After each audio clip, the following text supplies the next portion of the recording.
Hello and welcome dear students. इस lecture में हम स्टडी करेंगे एवरेज और mean value of alternating current. आप याद कीजिए, जब हम एवरेज की बात करते हैं तो एवरेज हम कब निकालते हैं?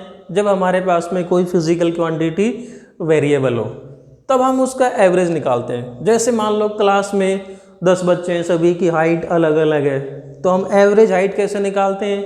उन 10 बच्चों की हाइट को ऐड किया और फिर उसको टोटल 10 से डिवाइड कर दिया।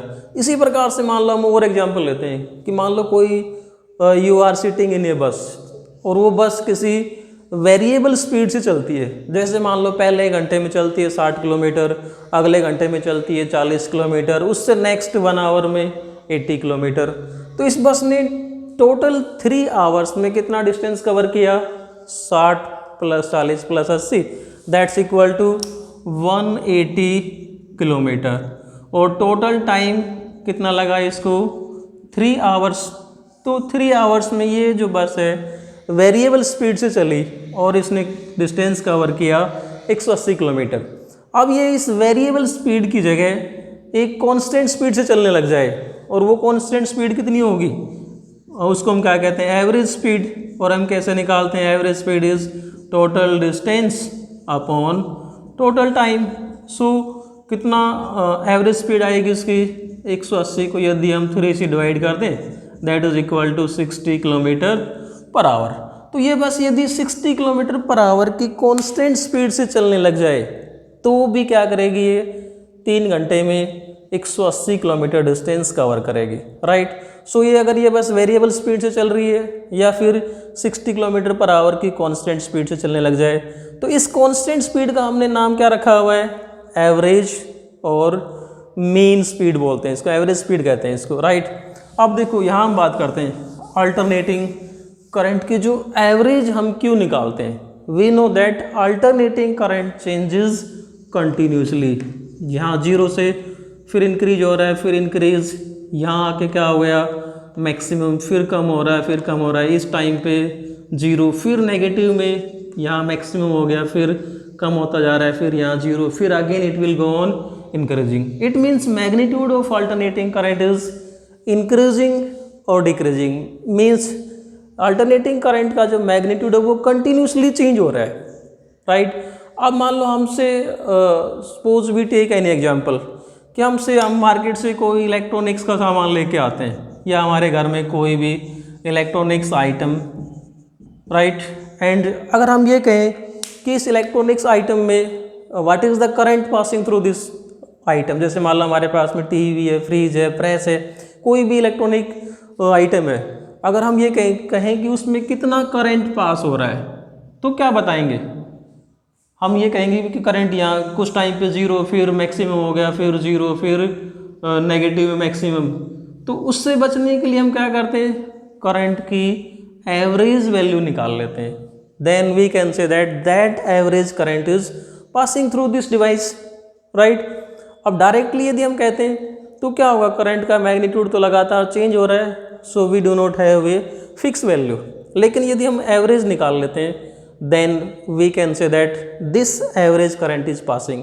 जैसे मान लो आप किसी बस में बैठे हो, कभी बस की स्पीड कम होगी, कभी ज़्यादा हो गई, कभी और ज़्यादा हो गई, फिर रुक गई, तो क्या करते हैं? एवरेज बताते हैं कि बस एवरेज, इतनी एवरेज स्पीड से चली। इसी प्रकार से करंट भी जब लगातार चेंज हो रहा है तो हम क्या कहेंगे? किसी सर्किट में हमें करंट कितना फ्लो कर रहा है, then we will find the average value of current, right. Now how we will find the average value of current and what is the definition of current, what is the definition of average current, right. तो सबसे पहले बात हम जो clear करते हैं, जब भी हम करंट की एवरेज या मीन वैल्यू निकालेंगे then it is calculated over any half cycle. अब यहाँ देखो, दिस इज हाफ साइकिल, इसको हम बोलते हैं positive half cycle, and this is negative half cycle. 0 से T/2 इसको बोलते हैं पॉजिटिव हाफ साइकिल, और ये कौन सी है? Negative half cycle. यदि हम करंट की average value over current complete cycle, if we calculate average value over complete cycle then it is clear that जितना करंट इस पॉजिटिव साइकिल में आएगा उतना ही क्या होगा? इस नेगेटिव साइकिल में आएगा। तो average value over complete cycle will be 0, right. जितना करंट पॉजिटिव में होगा उतना ही नेगेटिव साइकिल में होगा। यदि हम कंप्लीट साइकिल पे एवरेज वैल्यू निकालेंगे देन इट विल बी 0। सो हमारे पास में मेथड क्या बचा करंट के एवरेज वैल्यू निकालने का? किसी भी एक हाफ साइकिल पे 0 से t/2 निकाल लें या फिर t/2 से t पे निकाल लें। So we will find the average value of AC over any half cycle, right. So average value निकालने से पहले we will define what is meant by average और mean value of alternating current. देखो जो definition वो क्या कहती है कि it is that constant current which would send the same amount of charge through a circuit in the time of half cycle as sent by the alternating current in the same circuit in same time। कहने का मतलब क्या हुआ इसका कि it is that constant current. यदि हमारे पास में ये जो वेरिएबल करंट है, we know that alternating current is given by the relation I is equal to I naught sin omega t। This is alternating current and this alternating current is changing continuously। अब हम क्या करें, इस current की कोई constant value ले लेते हैं। अब वो कांस्टेंट वैल्यू किसी भी सर्किट में किसी हाफ साइकिल में उतना ही चार्ज सप्लाई करे जितना कि ये वाला करंट, ये तो कौन सा है अल्टरनेटिंग करंट जो लगातार चेंज हो रहा है, राइट। जितना चार्ज ये करंट किसी सर्किट में सप्लाई करता है उतना ही चार्ज क्या हो इस करंट की हम कोई कांस्टेंट वैल्यू ले लें और वो कांस्टेंट वैल्यू भी उतना ही चार्ज सप्लाई करे जितना ये वाला करंट सप्लाई करता है। तो उस कांस्टेंट वैल्यू का नाम क्या होगा, एवरेज और मीन वैल्यू ऑफ करंट। सो देखो एक बार फिर से रिलेट करो मैं क्या कह रहा हूँ कि ये जो करंट है ये कैसा है, वेरिएबल करंट है, राइट। ये लगातार चेंज हो रहा है, राइट। तो ये जो करंट जितना चार्ज सप्लाई करेगा उतना ही चार्ज हम क्या करें इस वेरिएबल करंट की जगह मैं इसकी कोई कांस्टेंट वैल्यू मान लेता हूँ। जैसे आप यहाँ बात करते हैं कि ये करंट लगातार 0 से इंक्रीज हो रहा है, यहाँ क्या हो गया मैक्सिमम हो गया, right. This is increasing current, फिर डिक्रीज होने लग गया, मतलब यहाँ पर करंट का मैग्नीट्यूड कंटिन्यूसली चेंज हो रहा है। सपोज ये कह दूँ कि ये करंट मान लो 0 से और 2 एम्पियर हो गया, तो इट इज़ इंक्रीजिंग फ्रॉम 0, फिर 0.1, 0.2, 0.3 एंड लास्ट में क्या आएगा 2 एम्पियर। मान लो इसकी कोई एक कांस्टेंट वैल्यू है, सपोज यहाँ पर करंट की कोई भी वैल्यू आ जाती है, suppose this is 1.1 ampere current. 1 minute के लिए हम मान लेते हैं कि दिस इज 1.1 एम्पियर करंट। अब ये करंट की कांस्टेंट वैल्यू होगी, ये कांस्टेंट करंट उतना ही चार्ज सप्लाई करे जितना कि ये वाला करंट अल्टरनेटिंग करंट जो लगातार चेंज हो रहा है वो चार्ज सप्लाई करता है। जैसे हमने बस का एग्जांपल लिया था कि मान लो कोई बस वेरिएबल स्पीड से चली, पहले 40 से फिर 60 से फिर 80 से, वो वेरिएबल की जगह किसी एक कांस्टेंट स्पीड 60 से चलने लग गई, तो उस 60 का नाम हमने क्या रख दिया, एवरेज और मीन वैल्यू ऑफ करंट। इसी प्रकार से जब यहाँ पर करंट लगातार चेंज हो रहा है तो इसकी कोई ना कोई एक वैल्यू तो ऐसी होगी जो किसी सर्किट में उतना ही चार्ज सप्लाई करेगी जितना कि ये वेरिएबल करंट सप्लाई करता है, या यूँ कह देंगे जितना अल्टरनेटिंग करंट चार्ज सप्लाई करता है उतना ही उसकी हम कोई कांस्टेंट वैल्यू ले लें, तो वो कांस्टेंट वैल्यू भी उतना ही चार्ज सप्लाई करे जितना अल्टरनेटिंग करंट सप्लाई करता है। सो उस कांस्टेंट वैल्यू का नाम क्या होगा, एवरेज और mean value of current. Now we will derive expression and find the value of alternating current. Suppose हम मान लेते हैं कि let I equals to I naught, I equals to I naught sine omega t is alternating current. This is alternating current, right? This magnitude of this current is changing continuously. मान लेते हैं कि हम suppose let this current supplies small charge dq in small time dt, in small time dt. So we know that current is dq upon dt, or we can write dq is equal to dt को इधर ले आते हैं हम, dq is equal to I dt. This is small charge in small time dt. Now if we want to find the total charge तो क्या करेंगे, इसको इंटीग्रेट कर देते हैं, then integration of D Q will be Q, और इसको हम इंटीग्रेट करेंगे ओवर एनी हाफ साइकिल। तो इसको मैं इंटीग्रेट कर रहा हूँ पॉजिटिव हाफ साइकिल पे 0 से t/2 तक, इंटीग्रेटिंग दिस I dt, और we can say that q is equal to 0 to t/2।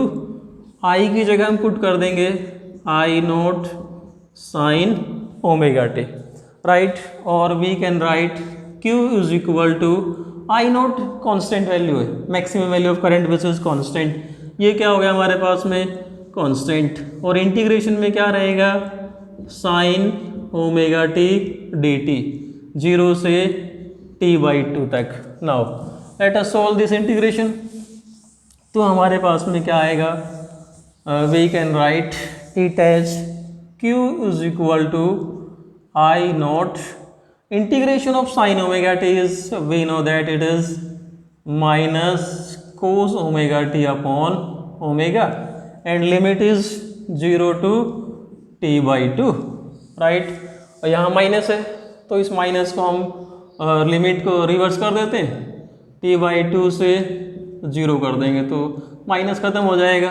Then q is equal to क्या आएगा हमारे पास में I0 cos omega, we know that omega is 2π/t, angular frequency into T, minus में cos omega, omega is 2π/t into small T, और limit इसकी है t/2 से 0, और ये जो ओमेगा है इसको हम बाहर ले आते हैं। Then q is equal to क्या आएगा हमारे पास में I0 by omega cos 2π/t, इस t की जगह पर लिमिट पुट करेंगे 0 माइनस कोस 2π/t, और t की जगह लोअर लिमिट पुट करेंगे हम t/2।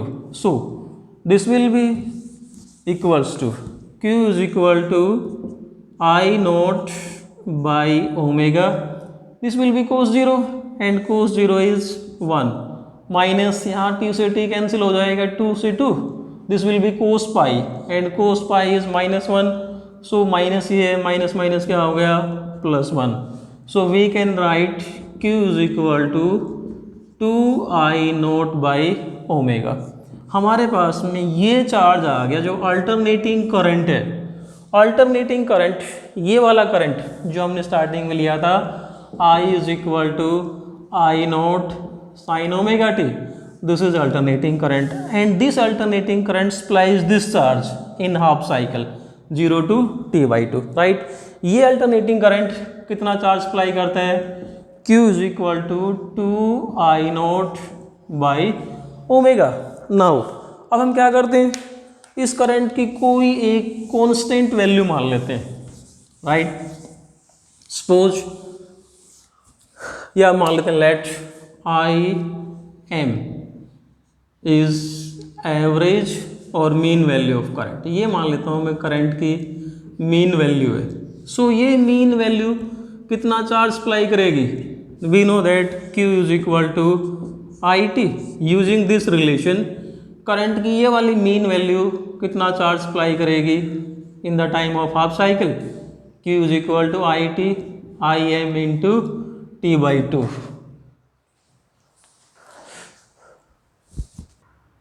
सो Im यदि कांस्टेंट या मीन वैल्यू है, then charge supplied by this mean value is using this relation q is equal to IT, ये आएगा हमारे पास में q is equal to Im t/2।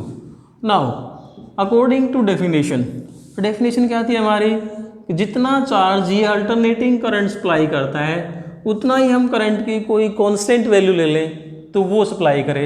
इसका मतलब ये चार्ज और ये चार्ज मस्ट बी इक्वल। अगर Im करंट की मीन वैल्यू है तो ये चार्ज और ये चार्ज दोनों इक्वल होंगे। So let us equate them, Im into t/2 is equal to twice of I0 upon omega. We can write omega as 2π/t। So देखो यहाँ से क्या होगा, t से t कैंसिल और 2 से तो हमारे पास में आ जाएगा 2 से 2 कैंसिल हो जाएगा। Then we can write I M is equal to I twice of I naught upon पाई।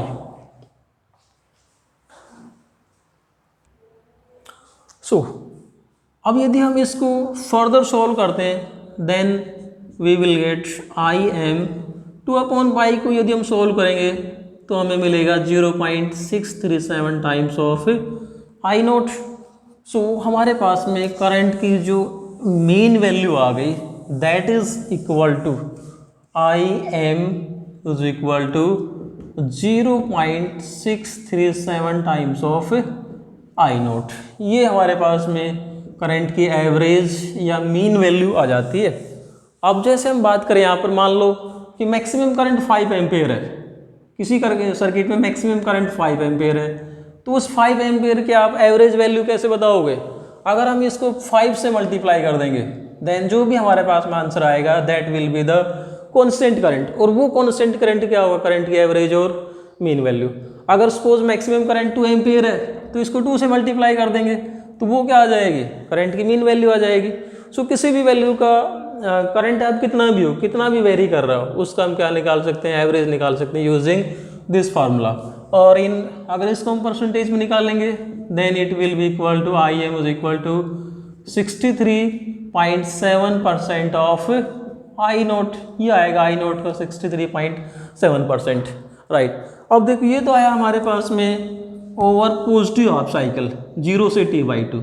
अगर हम सेम कैलकुलेशन t/2 से t तक करते तो हमारे पास में ये जो वैल्यू आती this would be minus 0.637 times of I nought over, ये कौन सी साइकिल पे आती? Over t/2 to t। Next negative cycle पे करंट की एवरेज वैल्यू नेगेटिव में आती। अब इन दोनों को जोड़ के हम ओवर द कंप्लीट साइकिल निकालते। So again we can say that average value of AC over complete cycle is 0. That's why average value of alternating current is calculated over any half cycle, right?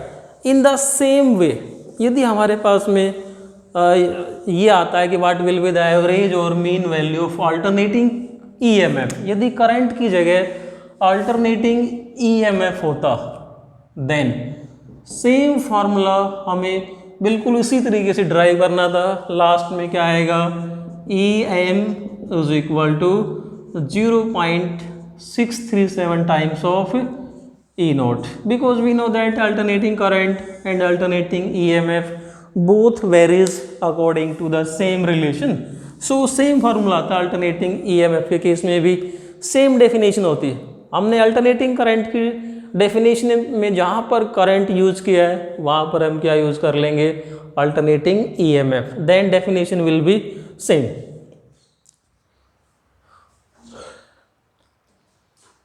Also इस derivation को निकालने के लिए हम एक दूसरा short method भी use कर सकते हैं, that is very short and simple. We know that यदि हमें किसी भी फिजिकल क्वांटिटी का एवरेज निकालना हो, मीन निकालना हो, तो हम कैसे निकालते हैं? Total change in the physical quantity upon total time taken. यदि कोई फिजिकल क्वांटिटी टाइम के साथ में वेरी करती है, वी नो दैट यहाँ पर जो अल्टरनेटिंग करंट है I is equal to I naught sine omega T is alternating current which is changing with time. अगर इस करंट की हमें मीन वैल्यू निकालनी है then how we will find average और mean value of current? Total change in current, total change in current के लिए देखो स्मॉल चेंज के लिए हम क्या करते हैं? डिफरेंशिएट। टोटल चेंज के लिए क्या करते हैं? Integrate. If we integrate this current with time over any half cycle तो क्या होगा? 0 से t/2 total change upon total time. Total time is t-2 minus में 0। So I M is equal to क्या होगा? ये t/2 ऊपर आ जाएगा, it will be 2/2 into integration from 0 to t/2 और आई की जगह हम क्या पुट कर देंगे? I naught sine omega T and D T. और ये जो इंटीग्रेशन है इस इंटीग्रेशन को हमने अभी जस्ट हमने सोल्व किया है, राइट? आई नॉट बाहर आ जाएगा, sine omega T D T का इंटीग्रेशन क्या होगा, minus cos omega T upon omega. Again इसको सोल्व करने के बाद में हमारे पास में क्या आएगा, I M is equal to 0.637 times of I nought. Also you can use this method to find the mean value of current. So ये था हमारे पास में कंसेप्ट एवरेज और mean value of current. Next video में हम बात करेंगे root mean square value of current. Thanks and keep on watching.